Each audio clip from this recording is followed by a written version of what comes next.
बिस्मिल्लाहिर्रहमानिर्रहीम। अस्सलाम वालेकुम डियर स्टूडेंट्स। आज के लेक्चर का बाकायदा आगाज करते हैं। जो न्यू टॉपिक है हमारे पास वो ऑपरेटिंग सिस्टम कॉन्सेप्ट्स के हवाले से है, उसकी सर्विसेज और उसके फंक्शंस जो हमने डिस्कस करने हैं और फिर इसके बाद हम डेटा कम्युनिकेशन का जो चैप्टर है उसको डिस्कस करेंगे। जो लेक्चर की आउटलाइन है उसमें ऑपरेटिंग सिस्टम कॉन्सेप्ट्स हैं, services and functions of operating system और यूटिलिटी प्रोग्राम्स को हमने डिस्कस करना है। तो सबसे पहले सॉफ्टवेयर क्या होता है, जैसा कि मैंने आपको एप्लीकेशन सॉफ्टवेयर का चैप्टर पढ़ाया था, चैप्टर नंबर 2। तो स्टार्टिंग पे 2-4 स्लाइड्स जो उससे रिलेटेड है। तो सबसे पहले सॉफ्टवेयर की डेफिनेशन लिखी हुई है, मैं इसको दोबारा रिपीट करूंगा। वो कहता है कि set of instructions to solve the problem is called software और प्रोग्राम।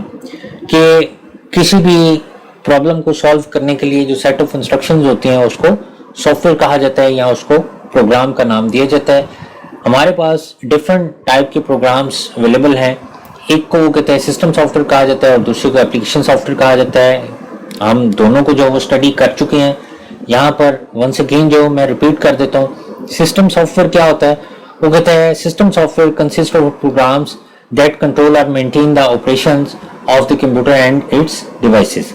कि जो सिस्टम सॉफ्टवेयर होता है उसने कंप्यूटर और उसके साथ लगी हुई डिवाइसेस के दौरान होने वाले तमाम ऑपरेशंस को मेंटेन करना है या उनको कंट्रोल करना है।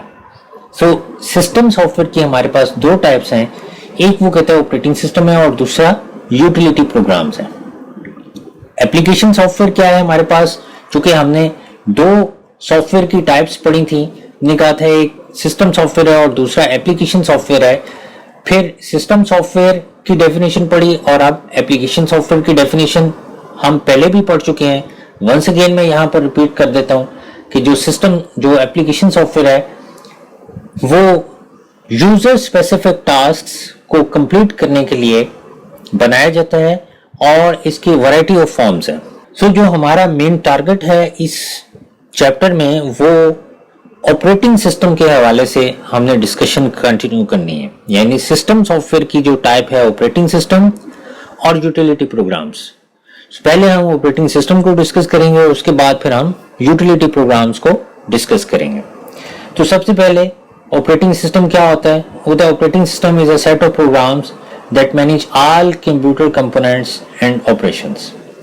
कि कंप्यूटर के अंदर होने वाले जितने भी ऑपरेशंस हैं, इसके डिफरेंट कंपोनेंट्स के दरमियान होने वाले जितने भी ऑपरेशंस हैं, उन सारे ऑपरेशंस को मैनेज करना ऑपरेटिंग सिस्टम का काम होता है। कोई भी कंप्यूटर ऑपरेटिंग सिस्टम के बगैर वर्किंग नहीं कर सकता। अगर ऑपरेटिंग सिस्टम उस कंप्यूटर पे इंस्टॉल नहीं है तो वो कंप्यूटर चलेगा भी नहीं। बल्कि कोई भी डिवाइस जिस डिवाइस पर ऑपरेटिंग सिस्टम इंस्टॉल नहीं होगा वो डिवाइस रन नहीं हो सकेगी। ऑपरेटिंग सिस्टम हर कंप्यूटर के अंदर इंस्टॉल होना जरूरी है। User interact with the computer through the operating system. यानी यूजर ने उस कंप्यूटर को किस तरह से यूज करना है, इस ऑपरेटिंग सिस्टम को सामने रखते हुए उसने उसको इस्तेमाल करना है। और जो पॉपुलर ऑपरेटिंग सिस्टम्स हैं उनमें माइक्रोसॉफ्ट विंडोज है, लिनक्स है। ये 2 कॉमन ऑपरेटिंग सिस्टम्स हैं जो कि कंप्यूटर्स पर इंस्टॉल किए जाते हैं। इसके अलावा और बेशुमार ऑपरेटिंग सिस्टम्स हैं जो कि हर ऑर्गेनाइजेशन या हर पर्सन अपनी नीड्स को सामने रखते हुए इंस्टॉल करता है। लेकिन यहाँ पर जो पर्सनल कंप्यूटर्स हैं 90% या 95% उन पे माइक्रोसॉफ्ट विंडोज ही इंस्टॉल्ड है। बाकी 5% पर मे बी के लिनक्स जो इंस्टॉल्ड हो। फिर उसके बाद ऑपरेटिंग सिस्टम के बाद हमारे पास यूटिलिटी प्रोग्राम्स आ जाते हैं। वो यूटिलिटी प्रोग्राम क्या होते हैं, चूंकि ये दोनों सिस्टम सॉफ्टवेयर की टाइप्स थी इसलिए ऑपरेटिंग सिस्टम को पहले एक्सप्लेन किया गया और अब यूटिलिटी प्रोग्राम्स को एक्सप्लेन किया जाएगा। सो कहते हैं utility programme is a type of system software that is used for effective management of the computer system. कि आपने ज्यादा इफेक्टिवली अपने कंप्यूटर को किस तरह से यूज करना है, आप ज्यादा आसानी के साथ अपने कंप्यूटर को कैसे जो इस्तेमाल कर सकते हैं, वो यूटिलिटी प्रोग्राम्स हमें बताते हैं। सो कहते हैं user can use the utility program to perform the maintenance task अगर कोई खराबी हो जाती है हमारे कंप्यूटर के अंदर, तो उस खराबी को दूर करने के लिए हमारे पास कोई ना कोई यूटिलिटी प्रोग्राम्स मौजूद हैं। या आपने कोई और जो वो मुख्तलिफ तरह की वर्किंग करनी है, आपने अपनी फाइलों को मैनेज करना है, आपने अपनी पिक्चर लाइब्रेरी को जो वो देखना है, या आपके कंप्यूटर में वायरस आ जाता है, आप उस वायरस को रिमूव करना चाहते हैं, और बेशुमार वर्किंग है यूटिलिटी प्रोग्राम्स की। तो ये सारी जो इस तरह के मेंटेनेंस टाइप टास्क होते हैं वो सारे के सारे यूटिलिटी प्रोग्राम्स परफॉर्म करते हैं। हम नंबर ऑफ यूटिलिटी प्रोग्राम्स को डिस्कस करेंगे लास्ट पे, इस चैप्टर के लास्ट पे जाकर डिस्कस करेंगे, तो फिर आपको ज़्यादा अच्छे तरीके से इसका पता चल जाएगा कि कौन कौन से यूटिलिटी प्रोग्राम्स हैं और उनकी क्या क्या वर्किंग है। सो कहते हैं utility programme keep the computer system running smoothly. तो ये कंप्यूटर को स्मूथली रन करने में हमारी हेल्प करते हैं। Antivirus and file compression software are the most common examples of operating system. आप में से अक्सर स्टूडेंट्स ने आपने कंप्यूटर में एंटीवायरस प्रोग्राम इंस्टॉल किया होगा। इसी तरह से फाइल कंप्रेशन सॉफ्टवेयर है, यानी हम अपनी फाइल का साइज रिड्यूस करने के लिए हम अपनी फाइल्स को कंप्रेस कर लेते हैं। तो वो कहता है कि ये दो कॉमन यूटिलिटी प्रोग्राम्स हैं, लेकिन इसके अलावा और बहुत सारे हैं जिनको हम इस चैप्टर के लास्ट पे डिस्कस करेंगे। तो अब हम ऑपरेटिंग सिस्टम को डिस्कस करेंगे, ऑपरेटिंग सिस्टम की सर्विसेज को डिस्कस करेंगे। सो यहाँ पर जो स्लाइड नंबर 8 है, ये दोबारा पिछली स्लाइड जो वो रिपीट हुई है, जिसमें ऑपरेटिंग सिस्टम के हवाले से उसकी डेफिनेशन लिखी गई है, और वही चीज़ें जो मैंने आपको पहले पिछली स्लाइड पे एक्सप्लेन की हैं, वही चीज़ें जो वो यहाँ पर दोबारा आ गई हैं कि ऑपरेटिंग सिस्टम हर कंप्यूटर पे इंस्टॉल होना चाहिए। अगर किसी कंप्यूटर पे ऑपरेटिंग सिस्टम इंस्टॉल नहीं है तो हम उसको जो वो रन नहीं कर सकते।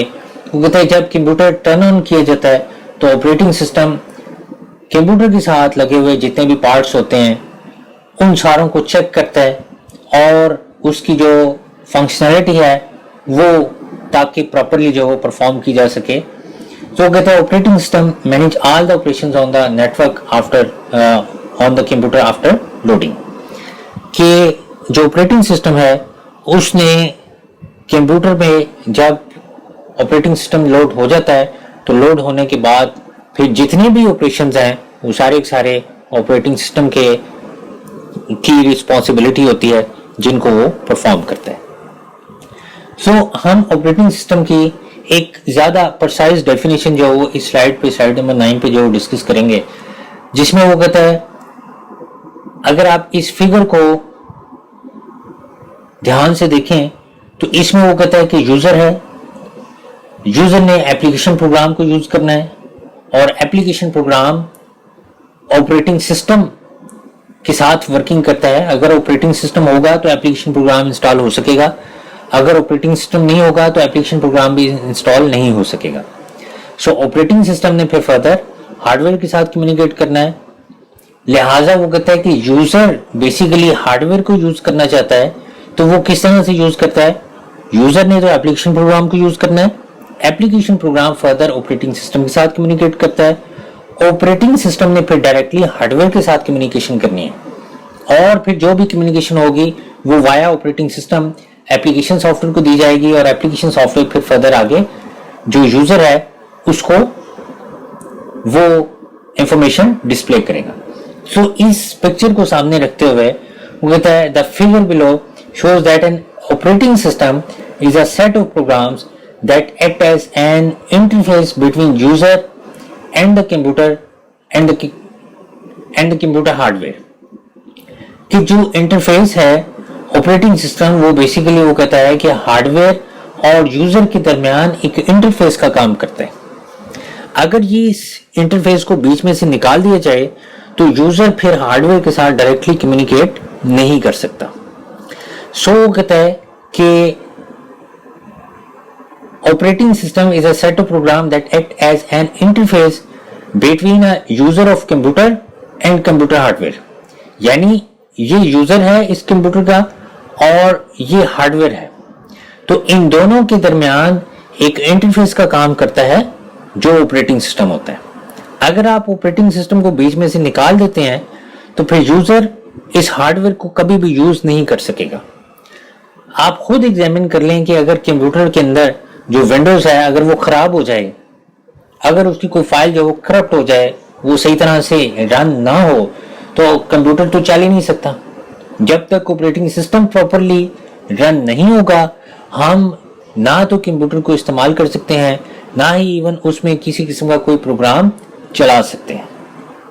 सो जो इम्पोर्टेंट ऑपरेटिंग सिस्टम्स हैं उनमें विंडोज है, लिनक्स है, यूनिक्स है, सोलारिस है और मैक ऑपरेटिंग सिस्टम है।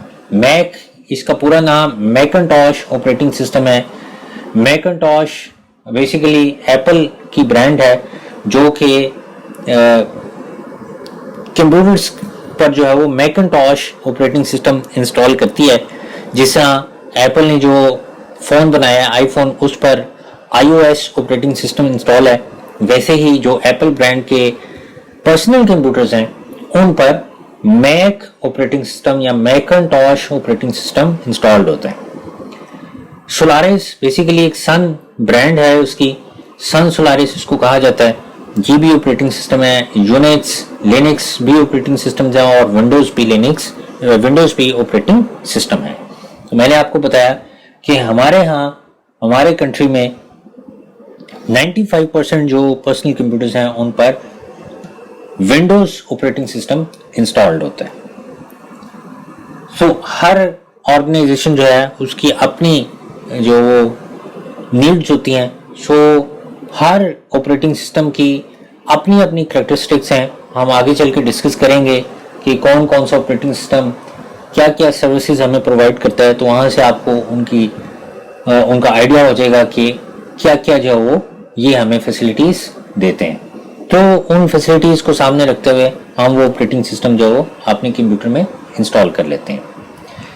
फिर उसके बाद हमारे पास मल्टी यूज़र ऑपरेटिंग सिस्टम आ जाते हैं। कुछ ऑपरेटिंग सिस्टम की टाइप्स हमने डिस्कस करनी है कि ऑपरेटिंग सिस्टम की जैसे हमने डेफिनेशन पढ़ ली, और अब उसकी कुछ टाइप्स हम पढ़ेंगे कि ऑपरेटिंग सिस्टम की कौन कौन सी टाइप्स हैं, या हम इनको डिफरेंट जो वो कैटेगरीज में कैसे जो वो डिवाइड कर सकते हैं। तो सबसे पहले हमारे पास मल्टी यूज़र ऑपरेटिंग सिस्टम है। मल्टी यूज़र ऑपरेटिंग सिस्टम्स का वो कहता है कि ये वो ऑपरेटिंग सिस्टम्स हैं जो कि मल्टीपल यूजर्स को अलाउ करते हैं कि वो एक ही वक्त में इन कंप्यूटर्स को यूज कर सकते हैं। Multi user operating system allow multiple users to use the same computer at the same time. Some examples of the multi user operating system are the Linux and Windows. कि ये दोनों जो softwares हैं ये basically multi user softwares हैं। अब आप देखें कि आप कंप्यूटर लैब में चले जाएं, सो कंप्यूटर लैब में आपको डिफरेंट जो वो लॉगिन्स प्रोवाइड कर दिए जाते हैं, और डिफरेंट जो यूजर्स होते हैं वो साइमल्टेनियसली अपने अपने लॉगिन से उस कंप्यूटर को यूज़ कर रहे होते हैं। सो उन सारों का डाटा जो वो एक मेन कंप्यूटर पे जो वो स्टोर होता है, और जिस कंप्यूटर पे भी वो लॉगिन करना चाहें वो लॉगिन कर सकते हैं। पहले हमारे पास जो विंडोज़ का वर्जन था उसमें इस तरह से नहीं होता था। जैसे विंडोज़ 98 थी तो वो मल्टी यूज़र नहीं थी, उसमें हम यूज़र्स क्रिएट नहीं कर सकते थे। जबकि बाद में जब विंडोज़ एक्सपी को इंट्रोड्यूस करवाया गया और फिर जो बाद वाले वर्जन्स थे उनको इंट्रोड्यूस करवाया गया, तो उनमें मल्टीपल यूज़र्स हम क्रिएट कर सकते थे, यूज़र्स की प्रोफाइल्स बना सकते थे और उनको मुख्तलिफ तरह की परमिशंस अलाट कर सकते थे। लेकिन विंडोज़ 98 के अंदर ये फैसिलिटी नहीं थी। सो वो तमाम ऑपरेटिंग सिस्टम्स जो कि हमें यूज़र्स क्रिएट करने की फैसिलिटी देते हैं और मल्टीपल यूज़र्स जो वो उन पे साइमल्टेनियसली बैठ के वर्किंग कर सकते हैं, उनको मल्टी यूज़र ऑपरेटिंग सिस्टम का नाम दिया जाता है। जी स्टूडेंट्स, नेक्स्ट स्लाइड हमारे पास मल्टी प्रोसेसर ऑपरेटिंग सिस्टम की स्लाइड है। वो कहता है multi processor operating systems that support 2 or more processors that running program at the same time। कि वो कंप्यूटर्स जिनमें वो ऑपरेटिंग सिस्टम्स जो कि हमें एक कंप्यूटर में एक से ज़ायद प्रोसेसर्स को रन करने की सपोर्ट देते हैं, उनको मल्टी प्रोसेसर ऑपरेटिंग सिस्टम का नाम दिया जाता है। सो कहता है कि इसके एग्जांपल्स में लिनक्स, यूनिक्स और विंडोज सर्वर है। ये एक एग्जांपल जो वो आपको दी गई है। सम टाइम ऐसा होता है कि हमारे पास एक पर्सनल कंप्यूटर है और उस पर्सनल कंप्यूटर में ऑलमोस्ट जितने भी पर्सनल कंप्यूटर्स हैं उनमें एक ही प्रोसेसर होता है। मैंने आपको कुछ क्लासिफिकेशंस ऑफ कंप्यूटर्स का टॉपिक पढ़ाया था, जिसमें हमने मिनी कंप्यूटर और सर्वर कंप्यूटर और मेन फ्रेम कंप्यूटर और सुपर कंप्यूटर्स को डिस्कस किया था। तो बेसिकली जो हमारे पास मिनी कंप्यूटर्स होते हैं या जो मिनी सर्वर्स होते हैं, वो बेसिकली क्या होते हैं कि उनके साथ हम एक से ज्यादा कंप्यूटर्स को कनेक्ट करते हैं। सो अगर एक प्रोसेसर होगा तो वो तो एक वक्त में एक ही कंप्यूटर को जो वो प्रोसेस कर सकेगा उसका डेटा। लिहाजा जब हमने एक से ज्यादा कंप्यूटर्स को कनेक्ट करना है तो फिर वहां पर प्रोसेसर भी एक से ज्यादा होने चाहिए।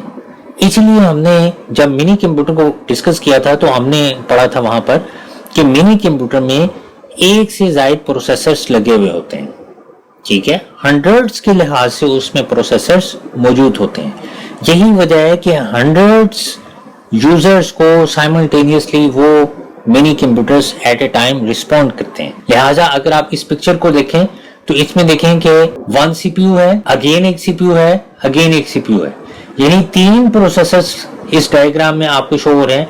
इसका मतलब है कि ये तीनों प्रोसेसर्स मिलकर जो उस कंप्यूटर के अंदर वर्किंग को प्रोसेस कर रहे हैं। तो ये तीनों जो वो रैम को शेयर करते हैं, और रैम जो वो तीनों की अलग अलग नहीं होती।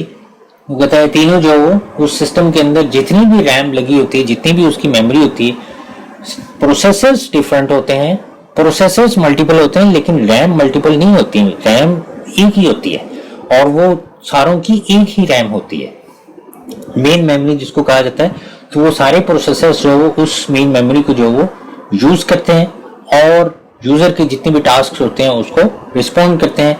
दो इसकी जो वो फॉर्म्स आती हैं हमारे पास, एक सिमेट्रिक मल्टी प्रोसेसिंग है और दूसरी एसिमेट्रिक मल्टी प्रोसेसिंग है।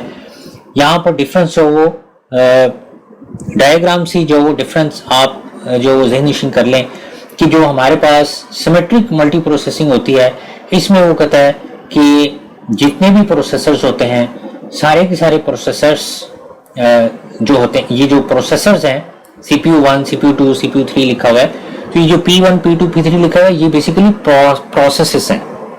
यानी इस कंप्यूटर के अंदर परफॉर्म होने वाले वो प्रोग्राम्स जो कि उस वक्त प्रोसेस हो रहे हैं, उनको प्रोसेस का नाम दिया जाता है।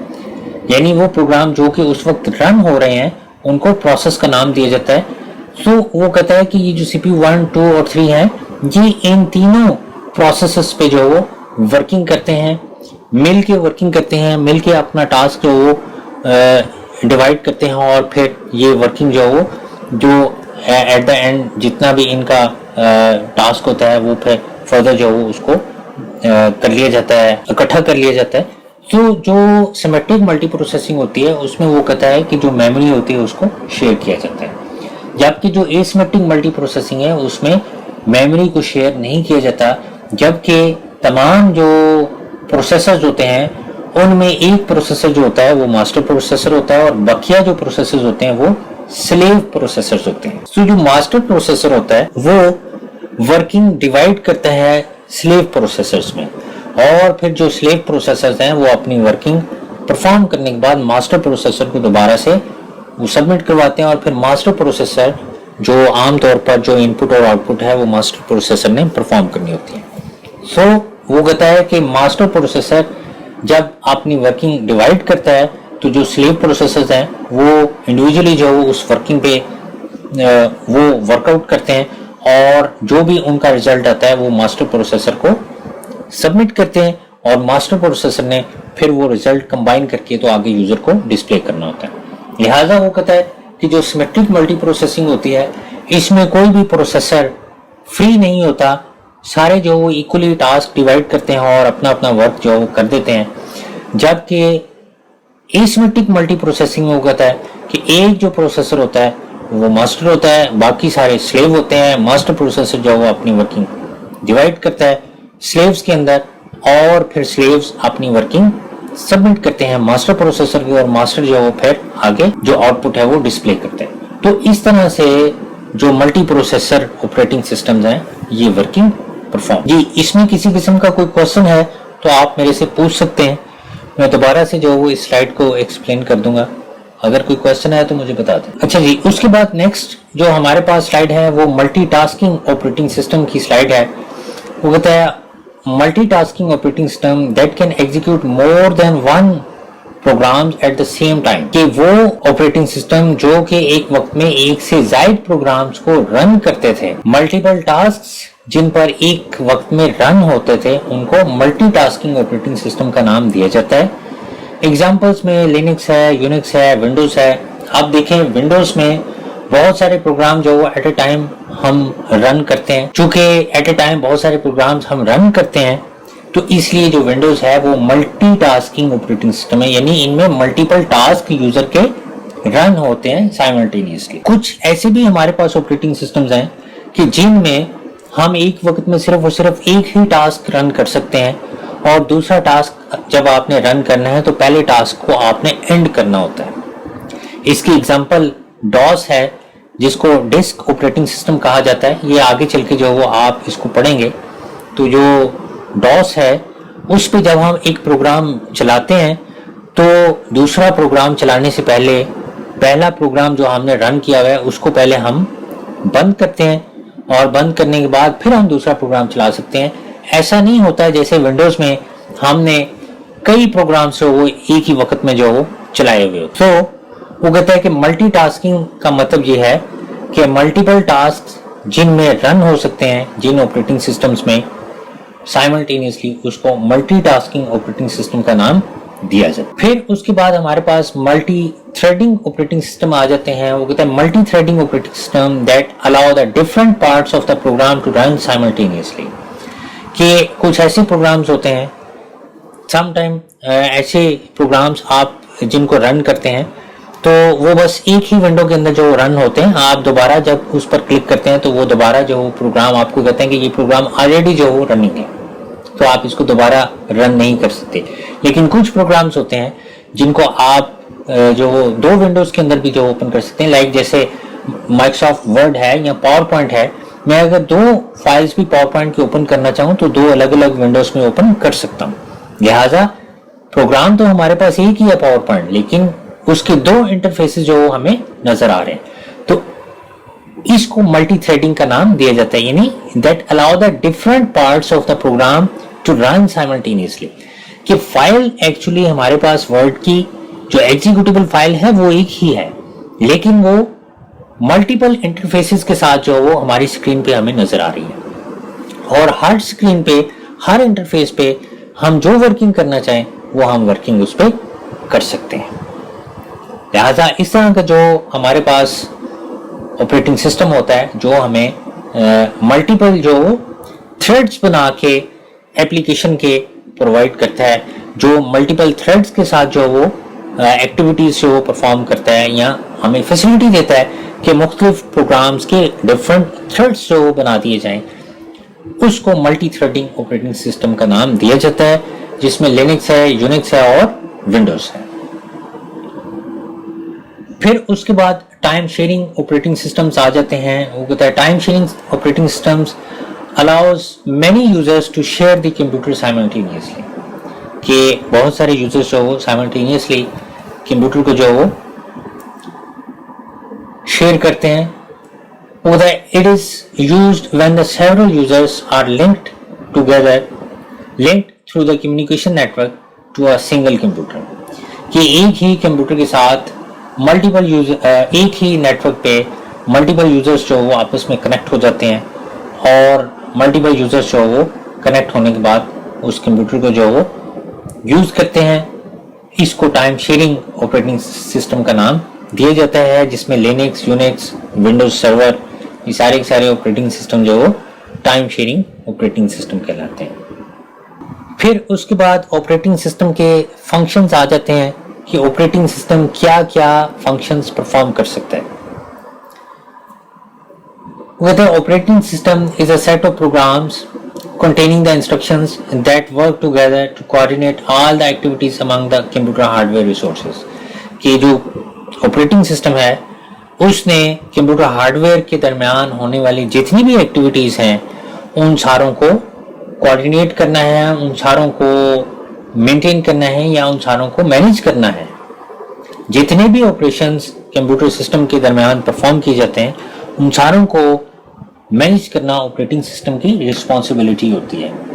अब वो वर्किंग क्या क्या है, वो फंक्शंस क्या क्या हैं, यहाँ पर लिस्ट आउट किए गए हैं। सो यहाँ पर ये तमाम जो फंक्शंस हैं इनको हमने डिटेल में जो वो डिस्कस करना है। सबसे पहले जो है हमारे पास वो start and shut down computer, कि कंप्यूटर जब स्टार्ट किया जाता है शट डाउन किया जाता है, वो ऑपरेटिंग सिस्टम का फंक्शन है। Provide the user interface, manage the program, manage the memory, और भी ये जितने भी लिस्ट आउट हैं ये सारे के सारे हमने जो फर्दर आने वाली स्लाइड्स में डिस्कस करने हैं। सबसे पहले जो हमारे पास स्लाइड है उसमें जितने भी फंक्शंस पिछली स्लाइड में आपको मैंने बताए हैं वो सारे के सारे फंक्शंस इसी स्लाइड के अंदर मर्ज किए गए हैं। और इस स्लाइड को जब तक आप जूम नहीं करेंगे आपको इसका पता नहीं चलेगा। ये स्लाइड्स में आपको भेज दूंगा तो आप इसको एक दफा जूम करके देख लीजिएगा। सो हम नेक्स्ट स्लाइड पे चलते हैं और जो पहली वर्किंग है हम उसको जो डिस्कस करते हैं, जिसमें लिखा गया था कि कंप्यूटर को स्टार्ट करना और शट डाउन करना ऑपरेटिंग सिस्टम का काम होता है। सो कहते हैं द प्रोसेस ऑफ स्टार्टिंग और restarting the computer is called booting, कि कंप्यूटर को जब आप स्टार्ट करते हैं या उसको रीस्टार्ट करते हैं इस प्रोसेस को क्या कहते हैं, इसको बूटिंग का प्रोसेस कहा जाता है। कंप्यूटर बूट अप किया जा रहा है, जब आप कंप्यूटर की पावर का बटन ऑन करते हैं तो इसको क्या कहते हैं, कंप्यूटर बूट करना, ये कंप्यूटर को चलाना। तो वो कहते हैं कि दो तरह की हमारे पास बूटिंग होती है, एक वो कहता है कोल्ड बूट है और दूसरा वार्म बूट है। कोल्ड बूट बेसिकली क्या होती है, वो कहता है turning on a computer that has been powered off completely. जब कंप्यूटर की पावर बिल्कुल ऑफ थी, कंप्यूटर बिल्कुल बंद था, तो आपने कंप्यूटर को जो वो पावर बटन से ऑन किया तो ये जो बूटिंग है इसको कूल्ड बूट का नाम दिया जाता है। जबकि वार्म बूट क्या होती है, वो कहते हैं using the operating system to restart the computer. आप जब ऑपरेटिंग सिस्टम को रीस्टार्ट करते हैं, यानी ये जो शट डाउन का बटन है यहाँ पर आप क्लिक करके आप उसको कहते हैं कि रीस्टार्ट हो जाओ, तो कंप्यूटर चलते हुए ही रीस्टार्ट होता है। इस तरह अगर आप अपने कंप्यूटर को रीस्टार्ट करते हैं तो इसको वार्म बूट का नाम दिया जाता है। यानी अगर किसी न किसी सॉफ्टवेयर के थ्रू जब आप अपने कंप्यूटर को रीस्टार्ट करते हैं या आपने कोई ऐसी एप्लीकेशन या ऐसा कोई प्रोग्राम इंस्टॉल किया जिसने आपको कहा कि कंप्यूटर जो वो रीस्टार्ट होगा और फिर ये जो प्रोग्राम जो इफेक्टिवली रन होगा, तो कंप्यूटर आप जस्ट प्रेस कर देते हैं और कंप्यूटर चलते हुए रीस्टार्ट हो जाता है, उसको वार्म बूट का नाम दिया जाता है। उसके बाद हमारे पास नेक्स्ट स्लाइड है जिसमें बताया गया है कि आप जब कंप्यूटर में पावर का बटन ऑन करते हैं तो आप उसको किस तरह से कंप्यूटर जो किस तरह से रन होता है। इसमें देखें जो स्टेप 1 है उसमें सबसे पहले ये कि पावर सप्लाई में ये इलेक्ट्रिसिटी से जो उसको पावर सप्लाई मिलती है, कंप्यूटर में एक पावर सप्लाई होती है जो कि वाल आउटलेट से जो उसको पावर सप्लाई मिलती है, और जब आप इसमें ये पावर का बटन प्रेस करते हैं तो ये जो पावर सप्लाई है इस पावर सप्लाई को मिलना शुरू हो जाती है, और इस पावर सप्लाई से फिर जो फर्दर इसके कंपोनेंट्स हैं कंप्यूटर सिस्टम के अंदर उन सारों को इस पावर सप्लाई से जितनी जितनी सप्लाई जरूरी होती है उतनी उतनी सप्लाई दी जाती है। हमारे पास जो पावर सप्लाई जो वोल्टेज आते हैं वो तो 220 या 240 वोल्टेज आते हैं, तो हर कंपोनेंट को जो इतने वोल्टेज नहीं चाहिए होते, ये जो पावर सप्लाई है ये डिवाइड करती है उस पावर सप्लाई को कि किस किस कंपोनेंट को कितनी कितनी सप्लाई चाहिए, उतनी उतनी पावर सप्लाई जो हो फिर उन फर्दर कंपोनेंट्स को दे देती है।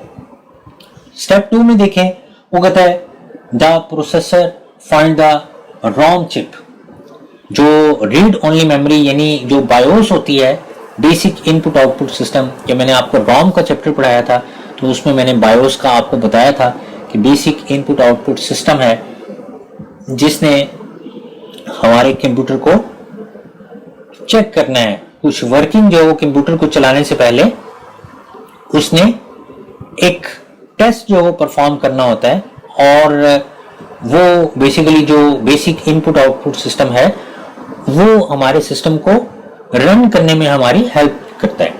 तो जो रोम के अंदर जो बायोस का प्रोग्राम होता है बेसिक इनपुट आउटपुट सिस्टम, उसको कंट्रोल मिलता है और वो कुछ वर्किंग जो वो परफॉर्म करता है, कुछ टेस्ट जो वो हमारे कंप्यूटर में परफॉर्म करता है। वो टेस्ट क्या होते हैं, उनको पावर ऑन सेल्फ टेस्ट का नाम दिया जाता है, पोस्ट टेस्ट इनको कहते हैं। सो वो कहते हैं ये क्या चेक करते हैं, ये कुछ जरूरी आइटम्स चेक करते हैं कि क्या कंप्यूटर के साथ रैम लगी हुई है, कंप्यूटर के साथ प्रोसेसर लगा हुआ है और कंप्यूटर के साथ माउस, कीबोर्ड और जो अडेप्टर कार्ड्स हैं वो लगे हुए हैं। और वो सारे जो चेकिंग करने के बाद फिर स्टेप 4 में वो कहता है कि जो पावर ऑन सेल्फ टेस्ट में उसको जो जो कंप्यूटर के कंपोनेंट्स मिलते हैं कि ये कंपोनेंट्स कंप्यूटर के साथ लगे हुए हैं, उन सारों को वो मैच करता है CMOS के अंदर, कॉम्प्लीमेंट्री मेटल ऑक्साइड सेमीकंडक्टर। ये भी मैंने आपको चैप्टर नंबर 4 में गालिबन मैंने आपको पढ़ाया था कि इसके अंदर जो पुरानी इंफॉर्मेशन होती है, जब आपने लास्ट टाइम कंप्यूटर को शट डाउन किया था तो उस वक्त उस कंप्यूटर के साथ कितनी कौन कौन सी डिवाइसेस लगी हुई थी, वो सारी इंफॉर्मेशन CMOS के अंदर स्टोर की जाती है। और इसके अंदर जो कैलेंडर की इंफॉर्मेशन है, डेट एंड टाइम की इंफॉर्मेशन है, वो भी इसके अंदर अपडेट होती रहती है। मैंने आपको बताया था कि CMOS बैटरी होती है जहां से CMOS चिप पावर लेता है और इवन जब कंप्यूटर बंद होता है तो ये उस बैटरी नुमा सेल से पावर लेता रहता है और अपने अंदर इंफॉर्मेशन को अपडेट रखता है। यही वजह है कि आप जब 1 महीने के बाद भी कंप्यूटर को चलाते हैं तो उसमें जो डेट एंड टाइम की इंफॉर्मेशन होती है वो अपडेटेड होती है। लिहाजा इसमें जो लास्ट टाइम कंप्यूटर बंद किया गया था उस वक्त जो इंफॉर्मेशन मौजूद थी उसके साथ अब करंट जो उसने power on self test perform किया है उसके साथ कंपेयर करके देखता है कि लास्ट टाइम ये चीजें लगी हुई थी, अब मेरे साथ ये चीजें लगी हुई हैं और उस टेबल को अपडेट कर दिया जाता है। फिर उसके बाद वो कहता है बायोस में look for the system files on the USB flash drive और ऑन द ऑप्टिकल डिस्क और may look directly to the C drive. तो अब जहां से कंप्यूटर ने चलना शुरू होना है, जहां पर हमारा ऑपरेटिंग सिस्टम इंस्टॉल है, उसको उसने चेक करना है कि क्या ऑपरेटिंग सिस्टम की फाइल्स USB फ्लैश मेमोरी पर मौजूद है, क्या वो CD पर मौजूद है, या वो इसी कंप्यूटर की जो हार्ड डिस्क है जिसमें आमतौर पर C ड्राइव होती है वहां पर मौजूद है। सो अगर तो USB अवेलेबल है बूटेबल जिसमें विंडोज की फाइल्स हो सकती हैं तो वहां से बूट करने की कोशिश करता है, अगर नहीं है तो वो छोड़ देता है। अगर आपने कोई ऐसी डिस्क लगाई हुई है जिसके अंदर विंडोज की सपोर्टिंग फाइल्स मौजूद हैं और विंडोज की बूटेबल डिस्क है वो, और वहां से विंडोज को बूट किया जा सकता है, तो फिर वो वहां से बूट करता है। अगर वो डिस्क भी नहीं होती तो फिर वो डायरेक्टली किसको चेक करता है कि इस कंप्यूटर के अंदर हार्ड डिस्क लगी है, उसमें C, D, E, F, G, H drives हैं, तो सबसे पहले उसने C ड्राइव को चेक करना है, क्योंकि आमतौर पर जो C ड्राइव होती है वो ही बूटेबल ड्राइव होती है और उसी पर हम ऑपरेटिंग सिस्टम को इंस्टॉल करते हैं। सो उस ड्राइव पे जो विंडोज की सपोर्टिंग फाइल्स हैं, जो विंडोज की बूटेबल फाइल्स हैं जिन्होंने विंडोज को रन करना है, उन फाइल्स को पिक करता है और जो कंप्यूटर की रैम है, रैंडम एक्सेस मेमोरी, इसके अंदर उन फाइल्स को लोड कर देता है। अब प्रोसेसर ने रैम के साथ कम्युनिकेशन करनी है। आपको पता है कि वो रैम के साथ कम्युनिकेशन करता है, रैम से जो इंस्ट्रक्शंस फेच करता है और फेच करने के बाद फिर उसको डिकोड करता है और डिकोड करने के बाद एग्जीक्यूट और फिर जो वो उसको स्टोर करता है। तो ये मैंने मशीन साइकिल जो वो आपको पढ़ाया था। सो जो विंडोज की सपोर्टिंग फाइल्स है वो रैम के अंदर लोड कर दी जाती हैं। अब जब एक दफा रैम के अंदर वो सपोर्टिंग फाइल्स लोड हो गई और प्रोसेसर ने उन फाइल्स को एग्जीक्यूट करना शुरू कर दिया, तो जो बायोस है, बेसिक इनपुट आउटपुट सिस्टम, उसकी वर्किंग खत्म हो जाती है, वो अपनी वर्किंग बंद कर देती है और फिर प्रोसेसर की और रैम की वर्किंग जो शुरू हो जाती है। सो विंडोज की जो सपोर्टिंग फाइल्स हैं उनको प्रोसेस किया जाता है और जो मॉनिटर की स्क्रीन है, हमें ये पहली जो लॉग ऑन स्क्रीन है विंडोज की वो मिल जाती है। हम वहां पर अपना यूजर और पासवर्ड जो एंटर करते हैं और वो ऑथेंटिकेशन जो चेक की जाती है और चेक करने के बाद फिर ऑथेंटिकेशन चेक करने के बाद जो डेस्कटॉप स्क्रीन है वो हमारे सामने आ जाती है। तो ये सारा जो वो बूटिंग प्रोसेस है कि जब आप पावर बटन को प्रेस करते हैं तो प्रेस करने के बाद विंडोज का लोगो डिस्प्ले होने तक क्या क्या वर्किंग परफॉर्म की जाती है। इसको आप डिस्कस कर लीजिएगा। अगर कोई क्वेश्चन होगा तो मेरे से पूछेगा, मैं आपको वो दोबारा से एक्सप्लेन कर दूंगा। उसके बाद नेक्स्ट स्लाइड में वो कहता है बूट डिस्क क्या होती है या बूट ड्राइव क्या होती है। वो कहता है boot drive is the drive from which your computer starts. मैंने आपको पिछली स्लाइड पे मैंने ये वर्ड्स बोले थे कि जो बायोस है वो बूट ड्राइव को फाइंड आउट करता है कि बूट ड्राइव कौन सी है, मैंने कहाँ से विंडोज़ की फाइल्स को रन करना है, या ऑपरेटिंग सिस्टम की फाइल्स जिस ड्राइव पर मौजूद होती हैं उसको बूट डिस्क का नाम दिया जाता है।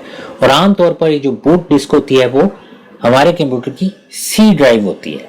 अच्छा जी, एक क्वेश्चन है कि अगर पीसी को स्लीप मोड पे लगा दिया जाए तो फिर अगेन बूट होता है ऑन करने पे। स्लीप मोड जो होता है वो बेसिकली हमारे पास ये आगे स्लाइड आ रही है, आपको पता चल जाएगा कि स्लीप मोड में क्या जो वो वर्किंग परफॉर्म की जाती है, और जब आप हाइबरनेट करते हैं या आप शट डाउन करते हैं तो उस वक्त क्या वर्किंग परफॉर्म की जाती है। तो इस क्वेश्चन को मैं नेक्स्ट स्लाइड पे जो आपको एक्सप्लेन करता हूँ। अभी बूट डिस्क को जो मैं डिस्कस करूंगा कि जो बूट डिस्क बेसिकली उस डिस्क को कहा जाता है जहां पर हमारे ऑपरेटिंग सिस्टम की फाइल्स इंस्टॉल्ड होती हैं, और वहां से उन फाइल्स को रैम के अंदर जो भेजा जाता है, और रैम के अंदर भेजने के बाद फिर प्रोसेसर जो वो उनको प्रोसेस करते हैं। इसी तरह से एक रिकवरी डिस्क भी होती है, वो कहता है recovery disk contain a few system files that will start the computer. ये इसके अंदर चंद फाइल्स होती हैं, अगर हमारा सिस्टम जो करप्ट हो जाता है तो हम रिकवरी डिस्क से अपने सिस्टम को जो रिकवर करने के पॉइंट ऑफ व्यू से जो वो हम अपने सिस्टम को जो रन करते हैं और कोशिश करते हैं कि जो हमारी सी ड्राइव है अगर उसमें हमारी कोई इंपॉर्टेंट इंफॉर्मेशन है तो हम उसको किसी सेफ ड्राइव पे जो सेंड करते हैं। तो फिर उस वक्त वो जो रिकवरी डिस्क है वहां से जो हम अपने सिस्टम को चलाते हैं और उसको रिकवर करने की कोशिश करते हैं। सो नेक्स्ट स्लाइड में हमारे पास स्लीप मोड का आ गया है। वो कहते हैं स्लीप मोड बेसिकली क्या होता है, वो कहता है operating system include the various shutdown options. हमारे पास शटडाउन करने की वेरियस जो ऑप्शंस हैं उसमें एक तो स्लीप है और दूसरा हाइबरनेट है। देखें, जब आप शटडाउन करते हैं तो उसमें कंप्लीटली कंप्यूटर जो शटडाउन हो जाता है, जो कंप्यूटर की मेमोरी होती है उसको टोटली जो वॉश आउट कर दिया जाता है, और कोई भी चीज जो कंप्यूटर की रैम के अंदर जो नहीं रहती, हर चीज जो बंद कर दी जाती है। और आप जब पावर का बटन ऑन करते हैं तो दोबारा नए सिरे से जो ये बूटिंग प्रोसेस जो परफॉर्म किया जाता है। लेकिन स्लीप मोड में क्या होता है, स्लीप मोड में वो कहता है sleep mode saves any open document and the program to the RAM. इसमें आप यूं ही समझ लें कि जो हमारे ओपन डॉक्यूमेंट्स होते हैं उनको रैम के अंदर ही रखा जाता है, और जो गैर जरूरी ऑपरेशंस होते हैं, जो गैर जरूरी फंक्शंस होते हैं उनको टर्न ऑफ कर दिया जाता है, और जो कंप्यूटर की स्क्रीन होती है इसके डिस्प्ले को बंद कर दिया जाता है। कंप्यूटर लो पावर स्टेट पर जो रह के रैम के अंदर जो हमारी आइटम्स होती हैं उनको स्टोर रखता है, और रैम के अंदर जो इंफॉर्मेशन है उसको लॉस नहीं होने देता। यानी स्लीप मोड के अंदर कंप्यूटर लो पावर स्टेट पे होता है, वो इलेक्ट्रिसिटी को यूज कर रहा होता है। ठीक है, आपने अगर स्लीप मोड पे रखना है कंप्यूटर को तो आपने उसकी इलेक्ट्रिसिटी की पावर ऑफ नहीं करनी, वरना वो बंद हो जाएगा। रैम के अंदर जो कुछ है वो सारा कुछ खत्म हो जाएगा।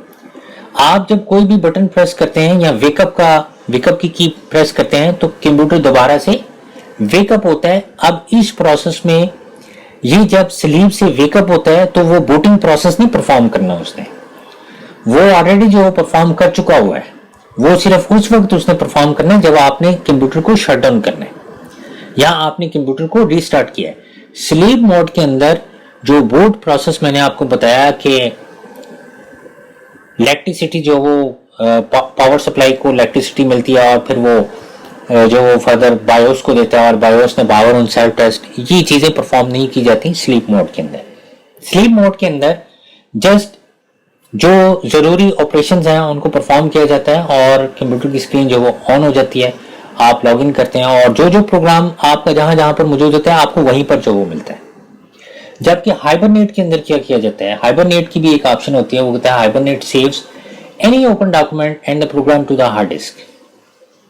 आप आगे मेमोरी मैनेजमेंट को डिस्कस करेंगे तो आप उसमें देखेंगे कि हमारे पास एक वर्चुअल मेमोरी होती है जो कि हार्ड डिस्क पे बनाई जाती है और वो ऑपरेटिंग सिस्टम खुद से डिसाइड करता है कि हार्ड डिस्क पे कितनी जगह मैंने वर्चुअल मेमोरी की रखनी है।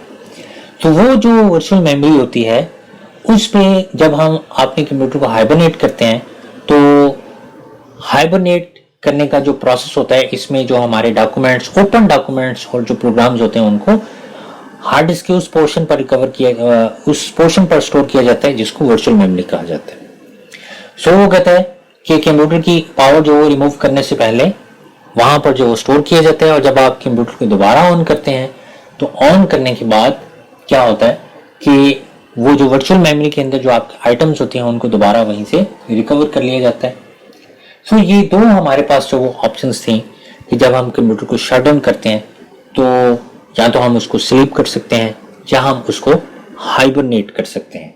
तो हाइबरनेट में जो रैम है उसको वॉश आउट कर दिया जाता है, जबकि जो वर्चुअल मेमोरी यानी जो हार्ड डिस्क है वहां पर हमारा डेटा टेम्परेरीली स्टोर किया जाता है, और जब कंप्यूटर दोबारा जो रन किया जाता है तो वहीं से वो आइटम्स दोबारा उठाई जाती हैं उसी कंडीशन में और हमारी स्क्रीन पे जो हमें डिस्प्ले कर दी जाती है। उसके बाद हमारे पास मेमोरी मैनेजमेंट आ जाती है। मेमोरी मैनेजमेंट वो कहता है, जो मैंने अभी भी आपको कॉन्सेप्ट दिया है कि हार्ड डिस्क पे जब हाइबरनेट किया जाता है तो हमारा डेटा वहां पर स्टोर किया जाता है। मैंने वर्चुअल मेमोरी का एक वर्ड यूज किया था और मैंने आपको बताया था कि हार्ड डिस्क पे कुछ पोर्शन जो वो डिसाइड करता है ऑपरेटिंग सिस्टम कि इस पोर्शन पर मैं अपनी कुछ वर्किंग जो वो परफॉर्म करूंगा, और ये एडिशनल रैम का जो वो काम करेगा उसको वर्चुअल मेमोरी का नाम दिया जाता है। यहाँ पर देखें वो कहता है मेमोरी मैनेजमेंट, मेमोरी को किस तरह से मैनेज किया जाता है। वो कहता है improves the use of RAM, RAM को जो वो रैम की वर्किंग को इम्प्रूव करने के लिए वर्चुअल मेमोरी का जो कॉन्सेप्ट दिया है ऑपरेटिंग सिस्टम में। इसमें क्या होता है, वो कहता है is a portion of storage medium functioning as additional RAM, कि जो स्टोरेज मीडियम है ये जो हार्ड डिस्क है इसका कुछ पोर्शन एडिशनल रैम का काम करता है। रैम चूंकि इतनी ज्यादा कैपेसिटी की नहीं होती, लिहाजा हार्ड डिस्क पे एक पोर्शन जो ऑपरेटिंग सिस्टम डिसाइड कर लेता है कि इतना पोर्शन में रैम को सपोर्ट करने के लिए, एक एडिशनल रैम का काम करने के लिए इसको, इस पोर्शन को रखूंगा, उसको वर्चुअल मेमोरी का नाम दिया जाता है। तो वो कहता है कि किस तरह से इसको मैनेज किया जाता है। वो कहता है जो हमारे पास रैम के अंदर जो प्रोग्राम्स होते हैं, वो कहता है जो हमारे पास फाइल्स होती हैं वर्चुअल मेमोरी के अंदर, उन फाइल्स को जब जो फाइल्स हमारे पास वर्चुअल मेमोरी के अंदर होती हैं, जब उन फाइल्स की जरूरत होती है तो वो फाइल्स यहां से, ये देखें, ये रैम के अंदर भेजी जाती हैं। इस प्रोसेस को स्वैप इन का नाम दिया जाता है। और जो रैम के अंदर जो फाइल्स होती हैं जो कि जिनकी जरूरत नहीं होती, उन फाइल्स को शिफ्ट कर दिया जाता है वर्चुअल मेमोरी पे, ताकि रैम जो हो को ज्यादा से ज्यादा फ्री रखा जाए। तो ये फाइल्स जब रैम से वर्चुअल मेमोरी के अंदर भेजी जाती हैं तो इसको स्वैप आउट का नाम दिया जाता है। तो ये एक ग्राफिकली जो लेआउट से मैंने आपको समझाया है, जो स्लाइड नंबर 22 है उसमें इसकी डिटेल है कि हम नेक्स्ट लेक्चर में जो इसकी डिटेल को जो डिस्कस करेंगे। अभी सिर्फ डायग्राम से जो मैंने आपको थोड़ा सा एलैबोरेट किया है ये डायग्राम, कि स्टेप 1 में क्या होता है कि वो फाइल्स जो कि वर्चुअल मेमोरी के अंदर मौजूद होती हैं, उन फाइल्स को रैम के अंदर भेजा जाता है जब उनकी ज़रूरत होती है। तो इस प्रोसेस को स्वैप इन का नाम दिया जाता है। और फिर जो रैम होती है, रैम के अंदर चूंकि वैसे ही कैपेसिटी कम होती है, लिहाजा वो फाइल्स जिनकी ज़रूरत नहीं होती, उन फाइल्स के जो पेजेस होते हैं या जो उसके कंटेंट्स होते हैं, उनको रैम से दोबारा स्वैप आउट कर दिया जाता है वर्चुअल मेमोरी में, ताकि रैम को ज़्यादा से ज़्यादा फ्री रखा जाए और प्रोसेसिंग जो है इसकी फास्ट। तो डियर स्टूडेंट्स, हमारा आज का लेक्चर आपने इख्तिताम को पहुंचता है। आप अपने क्वेश्चंस कमेंट्स में मेरे साथ शेयर कर सकते हैं। अपना ख्याल रखिएगा। अल्लाह हाफिज।